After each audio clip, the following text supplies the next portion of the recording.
श्री गणेशाय नमः। विघ्नेश्वराय वरदाय सुप्रियाय लंबोदराय सकलाय जगद्धिताय नागाननाय श्रुतियज्ञ विभूषिताय गौरीसुताय गणनाथ नमस्ते। गौरीसुताय गणनाथ नमस्ते।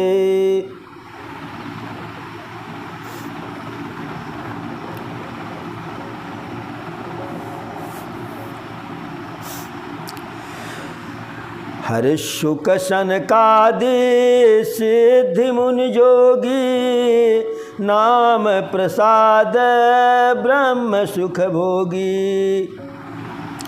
शुक सनकादि सिद्धि मुनि जोगी, शुकदेव जी, सनकादि ऋषि और जितने भी सिद्ध ऋषि मुनि जोगी हुए हैं, नाम प्रसाद ब्रह्म सुख भोगी।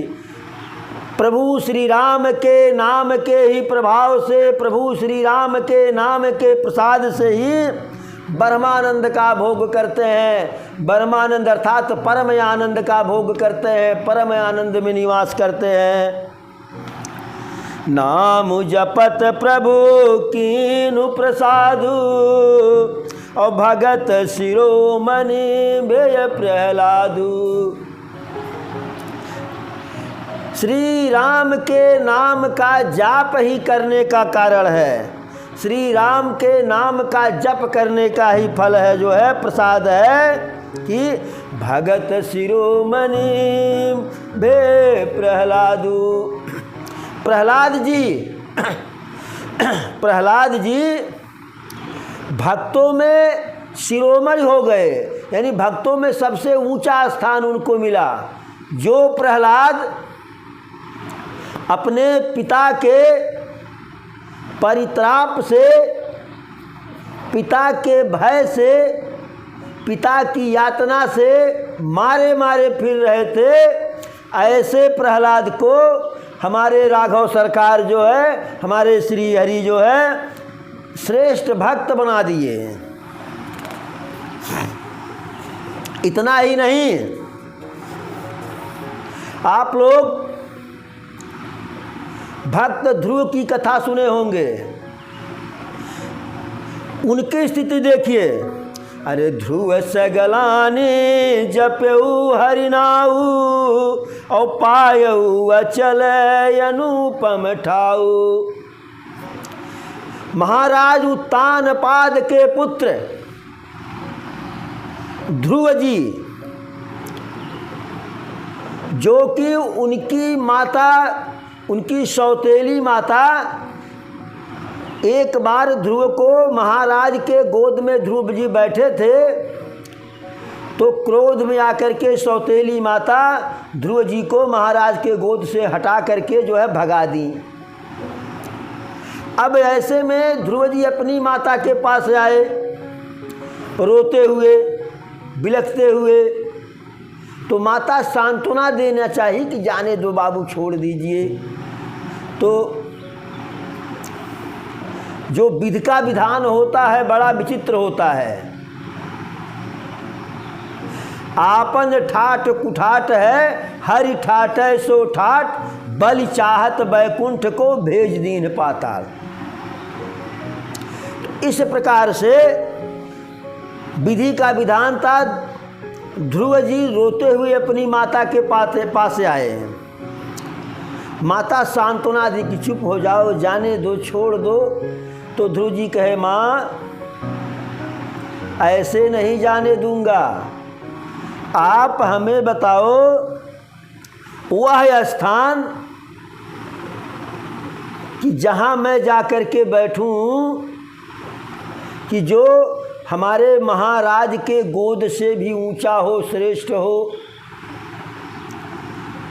माता के मुख से निकला, पुत्र वह तो स्थान प्रभु का चरण है।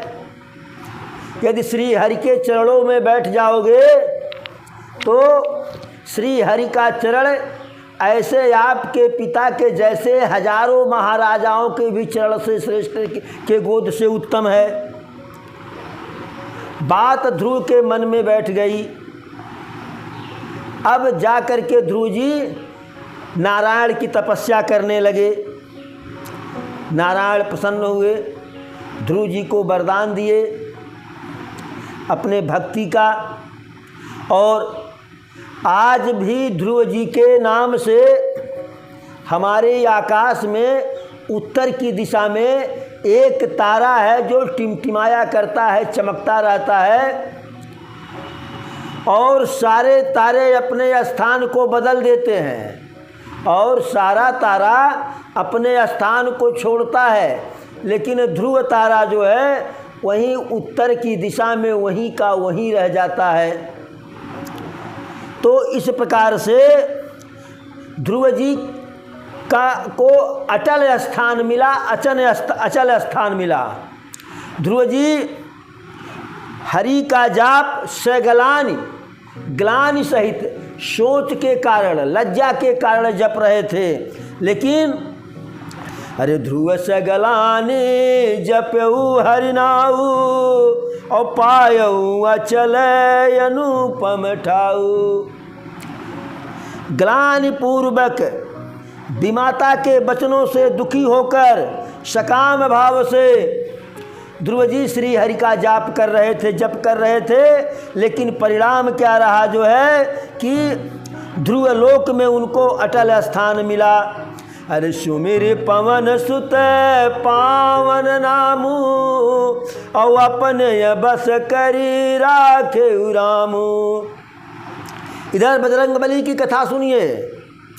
बजरंग बली श्री राम जी के पवित्र नाम का स्मरण करके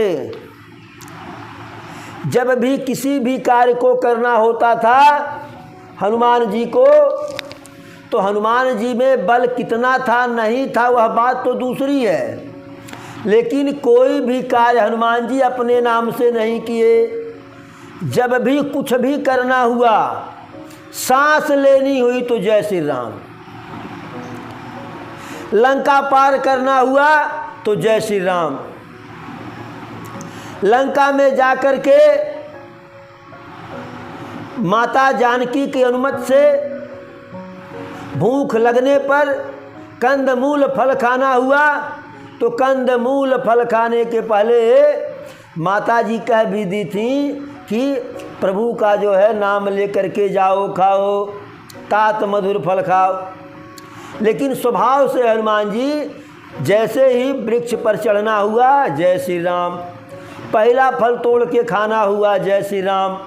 इतने में उस बगीचे के रखवाले आ गए, मना करने लगे, उनका मान मर्दन करना हुआ तो जय श्री राम। रखवाले गए रावण के पास, रावण ने अक्षय कुमार को भेजा, अक्षय कुमार का वध करना हुआ तो जय श्री राम। फिर रावण मेघनाथ को भेजा, मेघनाथ से युद्ध करना हुआ तो जय श्री राम। रावण के दरबार में जाना हुआ, रावण के प्रश्नों का उत्तर देना हुआ तो जय श्री राम। लंका को जलाना हुआ तो जय श्री राम। माता जानकी के पास जाकर के अनुमति लेना हुआ तो जय श्री राम। इधर समुद्र पार करके वापस आना हुआ तो जय श्री राम। यानी हर एक कार्य के प्रारंभ में जय श्री राम। तो जय श्री राम का नाम जप करके हनुमान जी इतने जो है प्रभावशाली हो गए, अपन बस करी राखे रामू। प्रभु श्री राम को अपने बस में कर लिए थे, अपने हृदय में उनको बैठा लिए थे। अपतु अजामिल गजु गनिकाऊ और भय मुकुत हरि नाम प्रभाऊ। अपतु अजामिल, अपतु अर्थात नीच अजामिल, गज और गणिका जो वेश्या थी, ये सब निम्न कर्म में लिप्त रहे, लेकिन बहाना से ही सही क्योंकि कहा गया है अरे भाय कुभाय अनख आलसहूँ और नाम जपत मंगल दिश दसहूँ। बहाना से ही सही, यह सब सीधे नहीं भगवान का नाम लिए, टेढ़े लिए, लेकिन लिए तो नीच जामिल गजग्राह की लड़ाई सुने होंगे, जिसमें गज को मुक्त भगवान ने मुक्ति दिए। गणिका का नाम सुने होंगे, वेश्या का। यह सब जो है प्रभु के नाम का स्मरण करके मोक्ष को प्राप्त हो गए, श्रेष्ठ गति को प्राप्त हो गए। हमारे परम पूज्य पाद गोस्वामी तुलसीदास जी लिखते हैं अरे कहाँ कहाँ लगी नाम बड़ाई और राम न सकहीं नाम गुण गाई। कहते हैं गोस्वामी जी कि मैं प्रभु श्री राम के नाम की महिमा का कितना वर्णन करूं, हमारे बस की बात नहीं है। अरे राम नाम के महिमा का वर्णन करना हमारे बस की बात नहीं है तो कोई बात नहीं, साक्षात प्रभु श्री राम भी राम के नाम की महिमा का वर्णन नहीं कर पाएंगे। राम न सकहि नाम गुण गाई, राम नाम को कल्प तरु कलि कल्याण निवास, जो सुमिरत भयो भांगते तुलसी तुलसी दास। नाम राम को कल्प तरु, इस कलयुग में प्रभु श्री राम का नाम उसी प्रकार उपयोगी है, उसी प्रकार महत्व है, उसी प्रकार इच्छित फल देने वाला है। जैसे कल्प वृक्ष के नीचे खड़ा होकर के हम जो सोचते हैं वह मिल जाता है, उसी प्रकार इस कलयुग में राम नाम का जो है महत्व है। राम नाम का जप करके जो चाहे वो मिल जाएगा। कलि कल्याण निवास, कल्याण का निवास है राम का नाम, मुक्ति का घर है, मुक्ति का धाम है, और इसी राम के नाम का प्रभाव है। गोस्वामी जी कहते हैं कि राम के नाम का ही प्रभाव है, कि राम के नाम का स्मरण करने का प्रभाव है। मुझ जैसे निकृष्ट तुलसी भयो तुलसी दास, गोस्वामी तुलसीदास बन गया। अरे चहु जुगती न कालु तिहु लोका और भय नाम जपी जीव विशोका। चहु युग, चारों युग में, चारों युग कौन? सतयुग, त्रेतायुग, द्वापर, कलयुग। चारों युग में तीन काल, तीनों काल में भूत वर्तमान भविष्य, तीनों लोक, आकाश पृथ्वी पाताल, चारों युग में, तीनों काल में और तीनों लोक में भय नाम जप जीव विश्व का। जिस किसी ने भी आदर पूर्वक, प्रेम पूर्वक मन लगा करके हमारे राघव सरकार के नाम का स्मरण किया, वह विशोका हो गया, शोक रहित हो गया, दुख रहित हो गया, परमानंद को प्राप्त हो गया। वेद पुराण संत मत येहू और सकल सुकृत फल राम सनेहू। ऐसा वेदों में भी वर्णित है, पुराणों में भी वर्णित है। हमारे संत और ऋषि मुनि भी का, उनका भी यही मत है कि सकल सुकृत फल राम सनेहू। हमारे सारे सुकर्मों का, अच्छे कर्मों का यही फल है कि श्री अयोध्या नाथ के चरणों में हमारा प्रेम हो जाए, स्नेह हो जाए। ध्यान प्रथम जुग मख विधि पूजे और द्वापर परितोषत प्रभु पूजे। श्रेष्ठ कवि गोस्वामी तुलसीदास जी लिखते हैं, ध्यान प्रथम जुग मख विधि दूजे। सतयुग में प्रभु के स्मरण के लिए प्रभु का ध्यान लगाना पड़ता था, समाधि में बैठना पड़ता था। और मख विधि दूजे। त्रेता युग में यज्ञ करने से प्रभु प्रसन्न होते थे, हमको मोक्ष मिलती थी। और द्वापर परितोषत प्रभु पूजे। और द्वापर युग में प्रभु को प्रसन्न करना पड़ता था, ये न केन प्रकारेण, तब जा कर के हमारा कहीं उद्धार होता था, मोक्ष मिलता था। लेकिन कलयुग खराब युग तो है, लेकिन इस युग की एक सबसे बड़ी विशेषता है।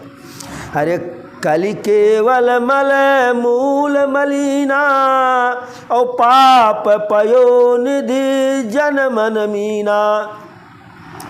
इस कलयुग में, कलयुग के पाप की जड़ और भी मलिन है। इसमें मनुष्य का मन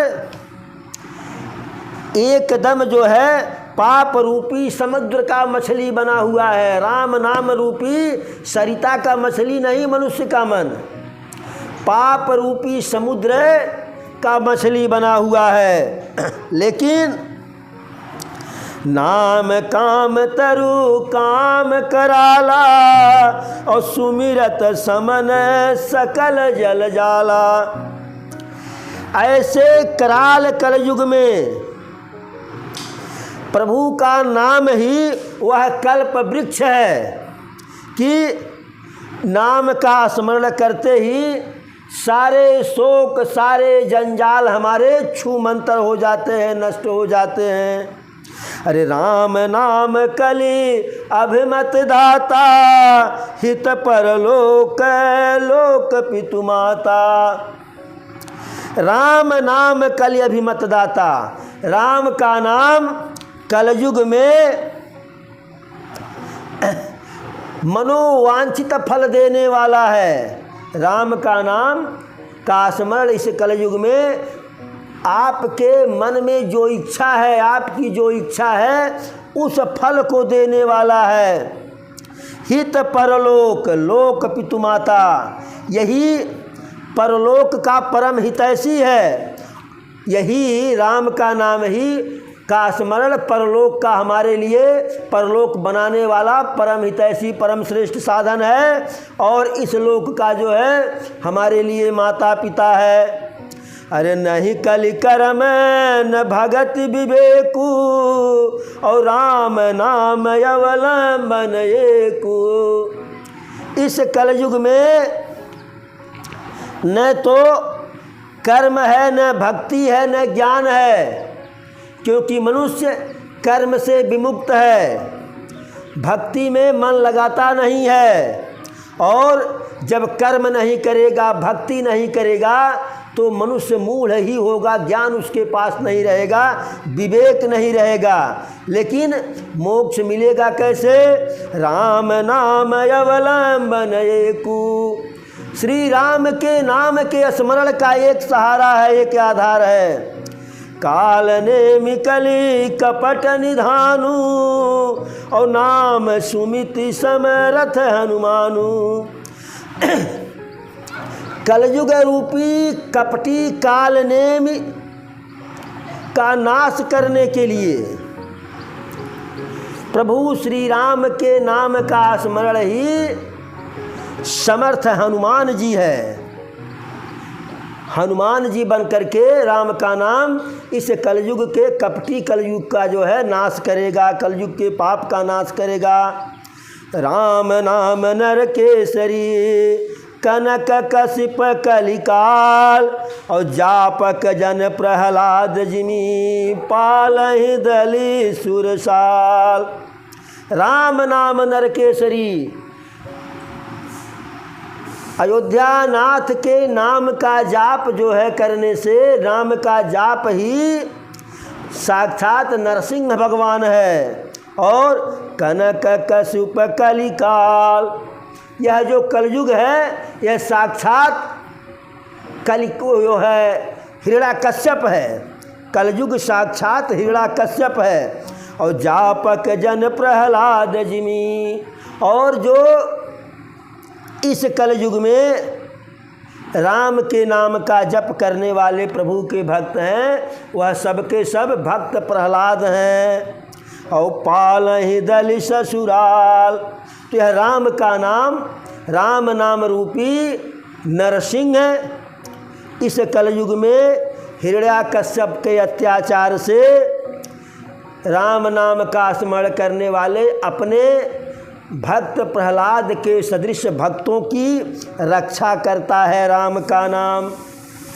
तो ऐसा हमारे प्रभु का नाम है। राम से बड़ा राम का नाम, तो राम से बड़ा राम का नाम है। अब ऐसे राम के नाम का स्मरण यदि नहीं किया जाएगा, इतने सरल विधि से यदि हम अपना जो है अपने को श्रेष्ठ गति नहीं प्राप्त कर पाते हैं, अपना परलोक नहीं बना पाते हैं, तो इस अभागे मनुष्य का, अभागे व्यक्ति का कल्याण होना ही नहीं है।